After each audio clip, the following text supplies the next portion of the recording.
This week, I traveled to Chicago to deliver my final farewell address to the nation, following in the tradition of presidents before me. It was an opportunity to say thank you.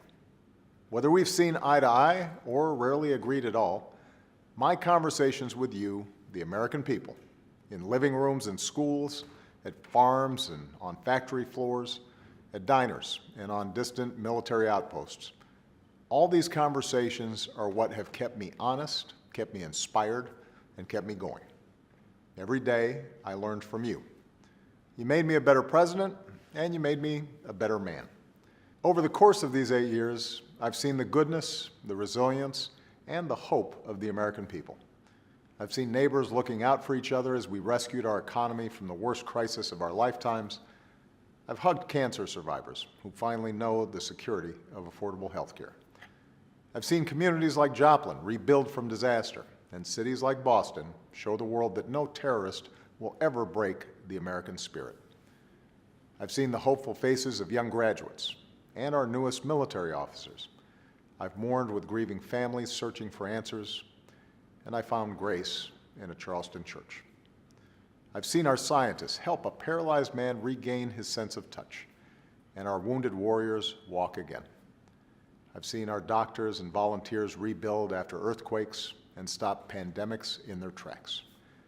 I've learned from students who are building robots and curing diseases, and who will change the world in ways we can't even imagine. I've seen the youngest of children remind us of our obligations to care for our refugees, to work in peace, and above all, to look out for each other. That's what's possible when we come together in the slow, hard, sometimes frustrating, but always vital work of self-government. But we can't take our democracy for granted.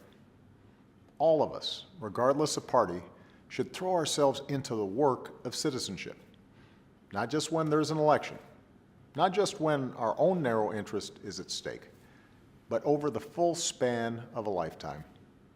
If you're tired of arguing with strangers on the internet, try to talk with one in real life. If something needs fixing, lace up your shoes and do some organizing. If you're disappointed by your elected officials, then grab a clipboard, get some signatures, and run for office yourself. Our success depends on our participation, regardless of which way the pendulum of power swings. It falls on each of us to be guardians of our democracy, to embrace the joyous task we've been given to continually try to improve this great nation of ours. Because for all our outward differences, we all share the same proud title, citizen. It has been the honor of my life to serve you as president. 8 years later, I am even more optimistic about our country's promise, and I look forward to working along your side as a citizen for all my days that remain. Thanks, everybody. God bless you, and God bless the United States of America.